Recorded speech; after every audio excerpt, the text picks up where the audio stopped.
Over time, we've been visiting with you for quite a long time. Many of you we've known for a very long time. Even in this room, we've been gathering together for years. And you've listened to us talk to you about how to cope with your now reality, and how, when you know what you don't want, to find a thought that feels a little better about what you do want. And we've written books, many books. We've offered you many processes to help you to improve your mood or attitude, because that really is what your receiving mode is mostly about. It's about your mood or attitude. When you're in a bad mood, you are not in the receptive mode of anything that you want. When you're in a great mood, when you're frisky, when you're all tuned in, tapped in, turned on, you're in the receptive mode. And that's when wonderful things can begin happening to you. Things that many would call not important at all, but things that really make up the fabric of your life, that makes the difference between whether you're having a wonderful day or not a wonderful day. The other day, Esther decided to move some furniture around in her house, and it's heavy, so she called 2 men in a truck. She said, I don't need the truck, but I need 2 men. So these young men came over, and Esther had it all planned out in her mind. That over there, and that over there, and that over there, and that over there, and that over there. And they said, that's it. And Esther said, maybe. That might be all that it is. The day before they came, Esther had discovered something new in her house. House that she and Jerry bought in 2007, her new house, 10 years old, and she just figured the music system out. And it's awesome. So she's playing around with it, and she discovers, because of the receptivity to the outside world, that she had many different genres of music. And so she was going through them, and she spent about 15 or 20 minutes on each one. She really wanted to hear what kind of things were happening in each of those locations on her dial. And she ran across rap. Boom. Oh, so exhilarating. So she listened and moved around, turned it on in all of the locations, every room in the house, every garden, under every bush and tree, out in the courtyard, down the driveway, everywhere. And there are dials all around the house so that you can adjust the volume everywhere. Up. Oh, intoxicating. The next day, these young men are there, and they're moving things around for Esther, and they're all having a good time. And they ask Esther, what do you do? And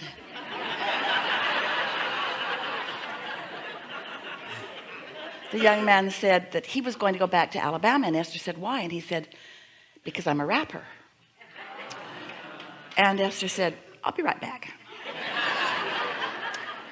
It was all ready for them. She just pushed the button, and boom! The entire neighborhood. His eyes got so big. And he said to Esther, well, what do you do? And Esther said, I'm a teacher. And he said, what do you teach? And Esther said, I teach rap.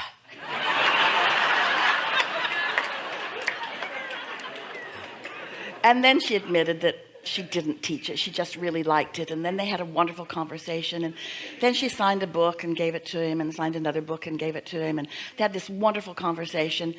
And as he was leaving, he wanted to know which one should he read first. And Esther pointed to where she thought he might like to start. And as they were leaving, Esther didn't realize that it wasn't about moving furniture. It was about meeting someone. It was about thoughts turning to things, thoughts turning to things, thoughts turning to things, thoughts turning to things, getting ready to be ready, to be ready, to be ready, to be ready, to be ready, to be ready. There is nothing in all of the world that Esther would have enjoyed more for that 2 hours that she was with those 2 men than what happened. And the thing that she is on fire about is how ready for them she was. Now, how does somebody get ready for something that's going to happen tomorrow? It's not really tomorrow. It's all in the vortex, and it's all now, and it's all in the process of becoming. And your inner being knows where you stand in relationship to everything you want, and where everyone else stands in relationship to what they want and to what you want, and how to put it all together.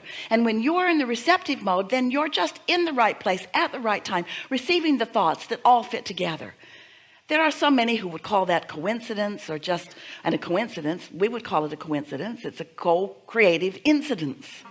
In other words, it's when you're tuned in, tapped in, turned on, and so are they. And so the world is awash with those like you who are looking for cooperative components. And sometimes they're in the receptive mode and sometimes they're not, and sometimes you're in the receptive mode and sometimes you're not, but you could be in the receptive mode so much more. You could be experiencing so many more experiences where you're tuned in, tapped in, turned on, and what's drifting into your experience is not drifting at all. It's being deliberately calculated with precision that non-physical understands, with the same precision that keeps your earth spinning in its orbit in perfect proximity to other planets. We're not kidding you at all. You are cared for beyond our ability to describe it to you with these words. We just want you to know that you've created a vibrational reality that is ripe and ready for you, and with just a little bit of decision to quiet your mind enough that you can eliminate or alleviate the vibrational clutter that keeps you from being in the receptive mode. So all of these processes that we've written to help you move up the emotional scale, processes when you're in despair to help you move up to at least revenge. Feels so much better than despair. But what we really wish for you is that you could every day sit for 15 or 20 minutes and find something that isn't very important to think about, like the dripping of a faucet or the ticking of a clock or the counting of your own breath or watching the flicker of a flame, something that requires a little focus but not enough to distract you much, where you focus until you feel your own detachment from the vibrations that bind you, your own detachment from the things that hold you in a state of dissatisfaction, your own thoughts that roll around in your mind all day every day that come to you so naturally by law of attraction. It's not happening because you're inappropriate in any way. It's not happening because you've done something wrong or because you don't deserve to feel better. It's happening because law of attraction is the master of momentum, and your vibration is where you last left it.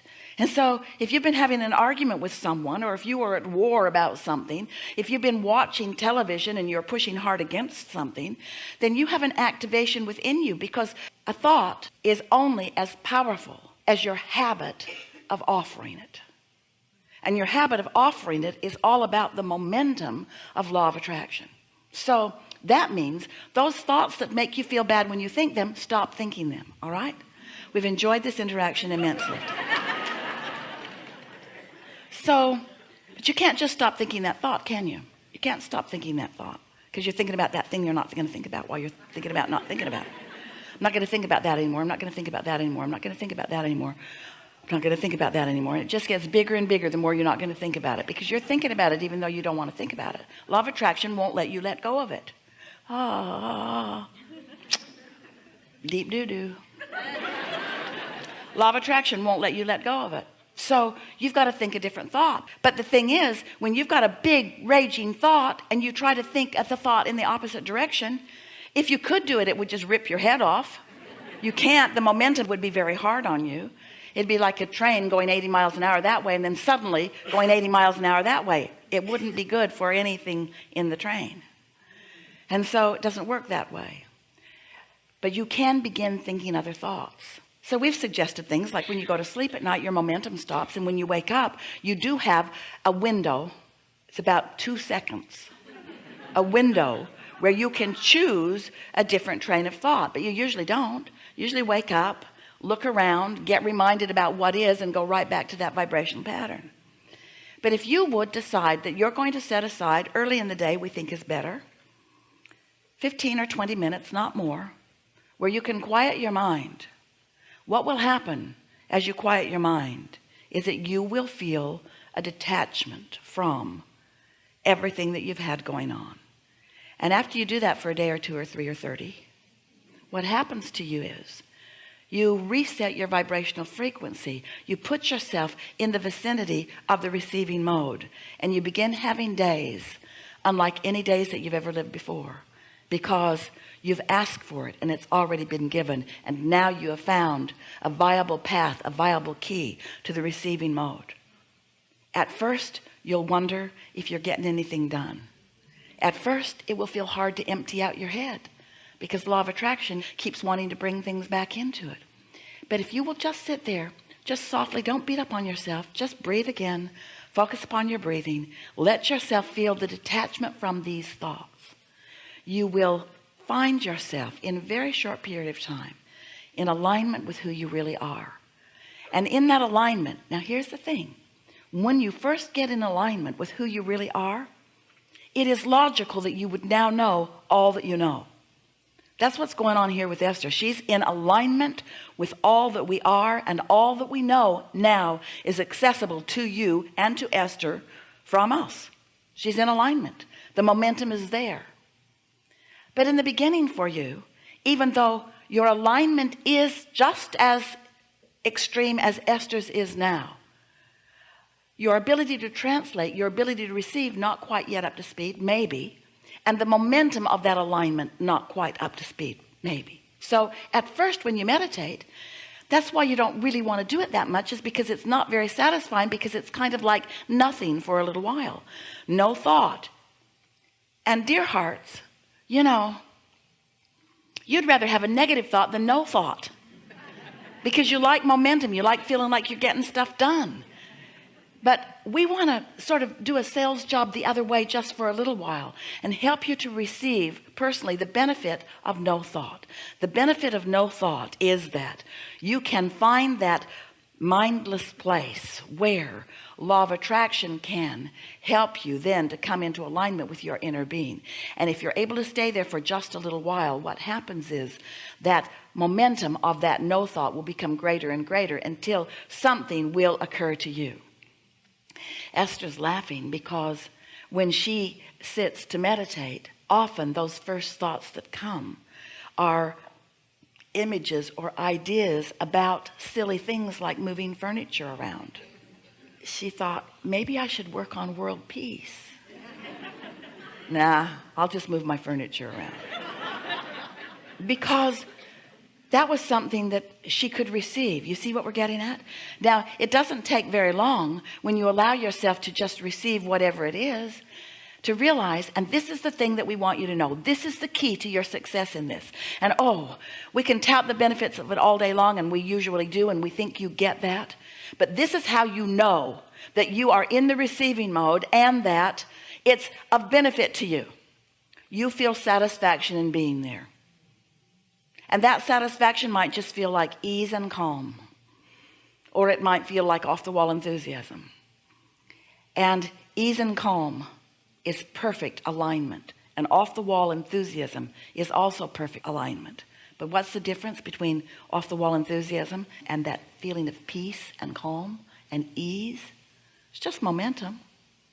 So if you get there and you allow yourself to stay there, law of attraction will bring you more and more and more and more momentum. And so those vibrations at first will be feelings.